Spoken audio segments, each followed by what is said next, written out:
नमस्ते। आने वाले दोनों तीनों वीडियो अत्यंत महत्वपूर्ण हैं। जो सोशल मीडिया पर एक्टिव हैं, जो नागरिक पत्रकारिता करते हैं या जो पत्रकारिता के पेशे में हैं, उन सब के लिए महत्वपूर्ण वीडियो हैं। हम इन तीन वीडियो में बात करने वाले हैं पत्रकारों को, आम आदमी को और जो सोशल मीडिया पर एक्टिव हैं उनके लिए वर्तमान में कौन कौन से कानूनों का ध्यान हमको रखना चाहिए। आपने सुना होगा आईटी एक्ट के तहत कई लोगों पर, सोशल मीडिया पर काम करने वालों पर केस दर्ज हो रहे हैं और उन्हें उन केस का सामना करना पड़ रहा है। कानूनी दांवपेच के कारण से उन्हें अपनी कई बार फेसबुक, ट्विटर, इंस्टाग्राम को सस्पेंड भी कर देती है। ये क्यों हो रहा है? क्योंकि हम जो काम कर रहे हैं उनकी कानून कौन से हैं, उन कानूनों को हमें कितनी सीमाएं दी हैं, हमारे अधिकार क्या हैं, यह जानकर अगर हम काम करेंगे तो पत्रकारिता में या सोशल मीडिया पर हम एक्टिव होते समय इन बातों से जानकार होंगे तो हमारे लिए अत्यंत उपयोगी होंगे। आज हम शुरुआत करते हैं जो संविधान के अंदर हमको मूल अधिकार प्राप्त हुआ है उससे शुरू करेंगे और अलग प्रकार के जो कानून हैं जो पत्रकारिता से जुड़े हुए हैं उनकी हम आगे विस्तार से चर्चा करते जाएंगे। तो पहला जो अधिकार है हमको जो संविधान ने दिया है उसका नाम है अभिव्यक्ति की स्वतंत्रता। भारत के संविधान ने अनुच्छेद 19 ए के तहत लिखित और मौखिक रूप से अपना मत प्रकट करने हेतु अभिव्यक्ति की स्वतंत्रता के अधिकार का प्रावधान है।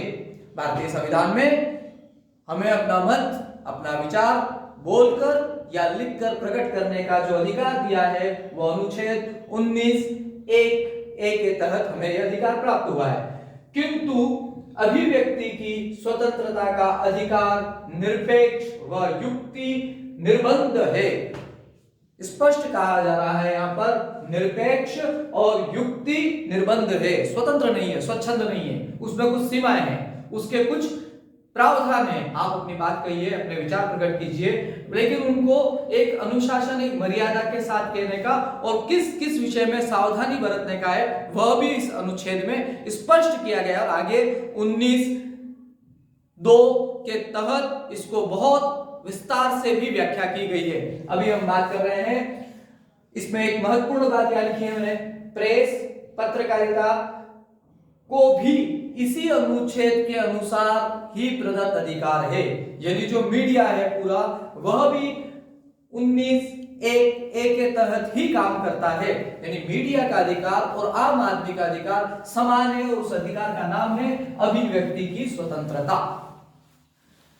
अभिव्यक्ति की स्वतंत्रता को समझना है तो उसके तीन हिस्सों को हमको ध्यान करना पड़ेगा, उसकी सीमाएं और उसकी व्याख्या करनी होगी। वो तीन शब्द हैं नागरिक, वाक, अभिव्यक्ति। इन तीनों को विस्तार से समझेंगे तो हम समझ पाएंगे अभिव्यक्ति की स्वतंत्रता और उसकी सीमा को हम व्याख्या कर पाएंगे। पहला है नागरिक, दूसरा है वाक, तीसरा अभिव्यक्ति। नागरिक, इसमें बेशर्त वह कोई भी विधि जो रोक लगाती हो। यहां हमको विस्तार से बताने के लिए नागरिक क्या है, तो नागरिक शब्द प्रयोग क्या है भारतीय संविधान में?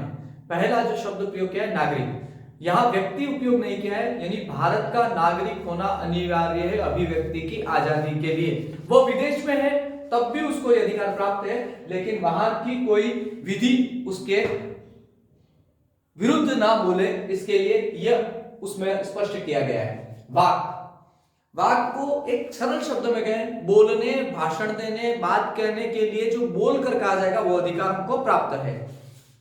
तीसरा शब्द बहुत विस्तार से है अभिव्यक्ति। अभिव्यक्ति के अंदर फिल्में, चित्र, रेखा चित्र, ये सब कुछ आता है। मोनो एक्टिंग, बोलना, फिल्में, हम जो भी कर सकते हैं अभिव्यक्ति के माध्यम से। प्रकाशन और परिचालन के बिना प्रेस की स्वतंत्रता के रूप में कार्य नहीं कर सकती है, इसका अधिकार भी शामिल है। यानी अभिव्यक्ति के अंदर थोड़ा विस्तार वाला शब्द है जिसमें सभी प्रकार की बात आ गई है। अगर आप बोलना केवल वाक में बोलना और भाषण है, लेकिन यहाँ रेडियो भी आ गया, टेलीविजन भी आ गया, प्रिंट मीडिया भी आ गया, आपका दीवार लेखन भी आ गया, आपके रेखा चित्र भी आ गए, आपके सड़क पर बने हुए जेब्रा क्रॉसिंग भी आ गई।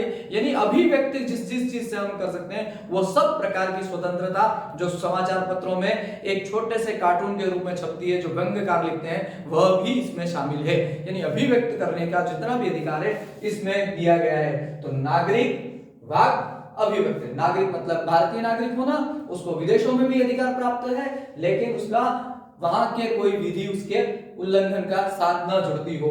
वाक बोलने की वह स्वतंत्रता, भाषण देने की, और अभिव्यक्ति का मैंने विस्तार से बताया, जिसके अंदर प्रकाशन और परिचालन दोनों आ गया है। किसी भी प्रकार का प्रकाशन और परिचालन करते हैं तो हम उस अभिव्यक्ति के अंतर्गत आते हैं। मैंने कहा इसकी मर्यादा बनाई है भारतीय संविधान ने। लोकतंत्र के अंदर किसी भी कानून को देते समय एकदम स्वच्छंद नहीं छोड़ा जा सकता। उसे स्वच्छंद छोड़ा गया तो अराजकता फैल सकती है, इसलिए इस अभिव्यक्ति के कानून को थोड़ा सीमित भी किया गया है। किन किन मामलों में सीमित किया है वो हमें जरूर समझना अपेक्षित है। यहाँ पर अनुच्छेद 19(2) में युक्तिगत होना चाहिए। क्या बात कही है उन्होंने? जो कुछ भी हम बोल रहे हैं, कह रहे हैं, लिख रहे हैं, अभिव्यक्त कर रहे हैं, उसे थोड़ा सा रोका गया है। किन किन मामलों में रोका गया है? भारतीय प्रभुता और अखंडता, हमारा देश संप्रभु देश है जो अपने निर्णय स्वयं लेता है, और अखंडता, भारत की अखंडता जो देश को तोड़ने वाली बात हो या भारतीय संप्रभुता को चैलेंज करती हो, उन बातों को हम नहीं कह सकते, वो किसी भी प्रकार से अभिव्यक्त नहीं कर सकते। राज्य की सुरक्षा, जो राज्य है हमारे, उनकी सुरक्षा को खतरा पहुंचता हो, उनकी प्रशासनिक व्यवस्था को खतरा पहुंचता हो, वहां के नागरिकों को खतरा पहुंचता हो, वो बात भी हम नहीं कह सकते और नहीं बोल सकते हैं। विदेशी राज्यों से मैत्रीपूर्ण संबंध, जो हमारे पड़ोसी हैं, जो हमारे विदेशी मित्र हैं देश के, जो हमसे सामरिक दृष्टि से जुड़े हुए हैं, उनके खिलाफ ऐसी कोई बात नहीं बोल सकते जिनसे हमारे मैत्रीपूर्ण संबंधों पर रुकावट आती हो। लोक व्यवस्था, जो लोक व्यवस्था संस्थान है, उन संस्थानों के खिलाफ ऐसी बात नहीं फैला सकते, अफवाह नहीं फैला सकते, जैसे कोरोना काल में कहा था, जिस पर केस भी दर्ज हुआ, चैनल पर नाम लेना उचित नहीं है, कि बसें वहां मिलेंगी, आप वहां पहुंच जाइए। उन पर वो केस दर्ज किया कि लोक व्यवस्था को उन्होंने ठेस पहुंचा दी थी, उनके सोर्सेस उपलब्ध नहीं थे, इसलिए वो लोक व्यवस्था को खतरा पहुंचाने से उन पर धारा के अंतर्गत केस दर्ज हुआ था।